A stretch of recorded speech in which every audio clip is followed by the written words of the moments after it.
Hello बच्चों, let's see the question. An electromagnetic wave is travelling along z axis is given as E is equal to E naught cos kz minus omega t. Choose the correct options from the following. So we have to tell the direction or associated magnetic field with the direction also because यहाँ पर vector quantity है. The electromagnetic field can be written in terms of magnetic field as and how we can write the electric field. और यहाँ पर हमें dot product का भी यहाँ पर ध्यान रखना है. देखिए बच्चों, यहाँ पर इस क्वेश्चन को सॉल्व करने के लिए जो की कॉन्सेप्ट इन्वॉल्व होगा that should be we should know few points regarding the electromagnetic waves. ठीक है, सबसे पहली बात देखिए, इलेक्ट्रोमैग्नेटिक वेव की जब बात करते हैं तो वहां पर क्या होता है, जो इनका जो जो, जो ये चलती है इलेक्ट्रोमैग्नेटिक वेव, वहां पर इलेक्ट्रिक फील्ड और मैग्नेटिक फील्ड जो होती हैं वो दोनों एक दूसरे के परपेंडिकुलर होती हैं. ठीक है, तो इनको रिप्रेजेंट, इनका जो direction of propagation electromagnetic wave होता है that is along this direction, E cross B के direction. This is the direction of this give the direction of electromagnetic wave. ठीक है, इलेक्ट्रोमैग्नेटिक वेव इस डायरेक्शन में चलती है. एक तो ये चीज इंपॉर्टेंट है. दूसरी रिलेशन है जो आपको बहुत इंपॉर्टेंट है, we should also remember this that जो मैग्नेटिक फील्ड होती है that B is equal to, क्या लिख सकते हैं, बी नॉट ना यूज करें तो हम we can simply write it B is equal to, we can write this B is equal to E by C, यानी कि this is the relation between electric field and magnetic field. Okay, तो ये relation भी हमें यहाँ पर बहुत important है and you should remember this. तो यही दो की कॉन्सेप्ट है और हमें पता होना चाहिए कि जब भी हम क्रॉस प्रोडक्ट करते हैं, यानी कि अगर मैं आई क्रॉस जे करूं सो किस डायरेक्शन में जा रहा है, I am going in the के कैप डायरेक्शन. ठीक है, मैं जो डायरेक्शन जा रहा हूं that is in along the के कैप डायरेक्शन, यानी कि परपेंडिकुलर. तो ये क्रॉस प्रोडक्ट का भी हमें यहाँ पर ध्यान रखना होगा. So let's move on to our question. ये this is our key concept. So suppose we can say suppose an electromagnetic wave, an electromagnetic wave is traveling along negative x-axis, is traveling along the negative z direction, negative z direction.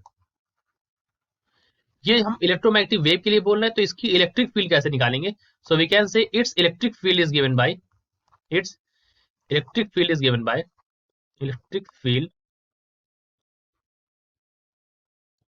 is given by E is equal to E naught, ठीक है, cos k z minus of omega T.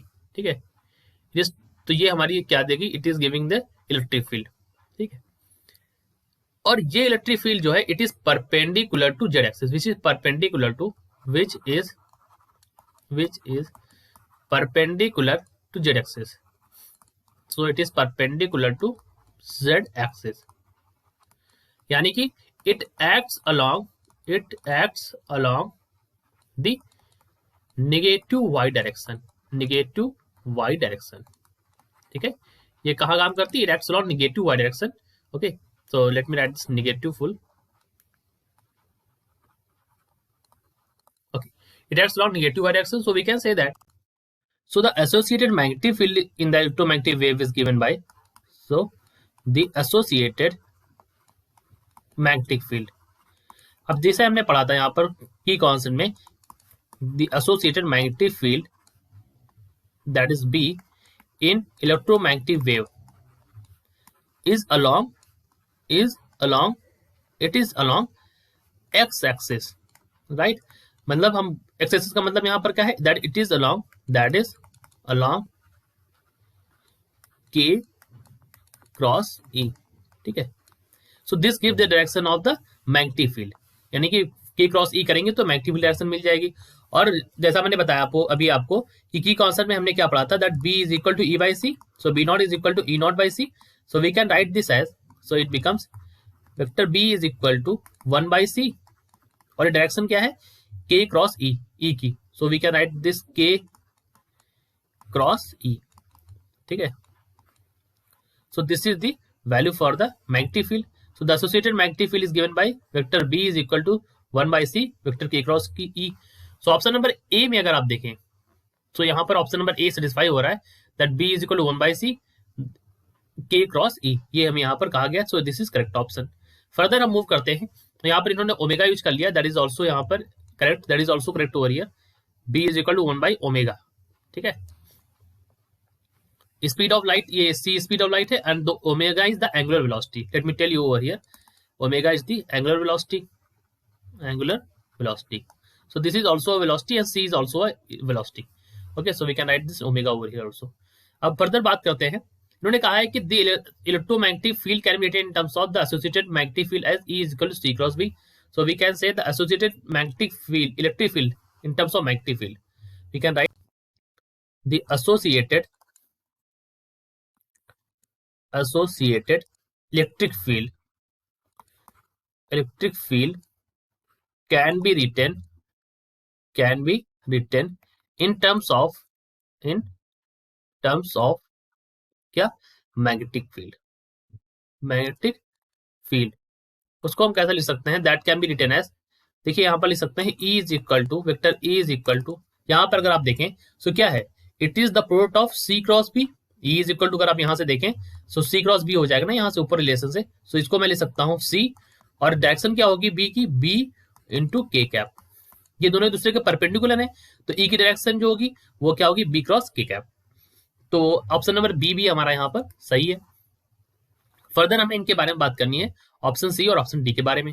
So we can say that, तो the angle between जो भी आपने लिखा के cap and vector E, ये angle कितना है, the angle between them is 90 degree, and between K cap and B that is also 90 degree. Okay, so angle between them is 90 degree, K and E and K and B, ठीक है।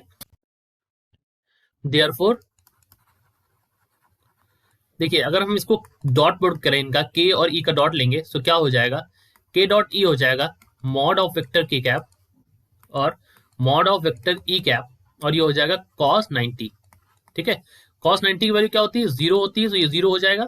Similarly अगर मैं के dot B करूंगा तो result तो same आने वाला है, के डॉट बी में भी ये भी आपको मिलेगा के कैप और ये हो जाएगा बी, और ये भी हो जाएगा cos 90 that is also equal to 0।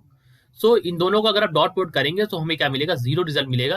So option number सी भी हमारा यहाँ सही है, ऑप्शन बी सही है, ऑप्शन ए सही है। इन्होंने कहा है क्रॉस प्रोडक्ट के बारे में। अब देखिए क्रॉस प्रोडक्ट करेंगे तो यहाँ पर हमें ये नहीं मिलेगा, 0 नहीं मिलेगा। के क्रॉस ई अगर आपने किया, सो आपने पहले भी देखा है कि अगर आप के क्रॉस ई करते हैं तो के क्रॉस ई इंटू 1/c, ये वैल्यू किसके बराबर थी, this is equal to magnetic field, तो ये तो गलत हो गया ऑप्शन डी।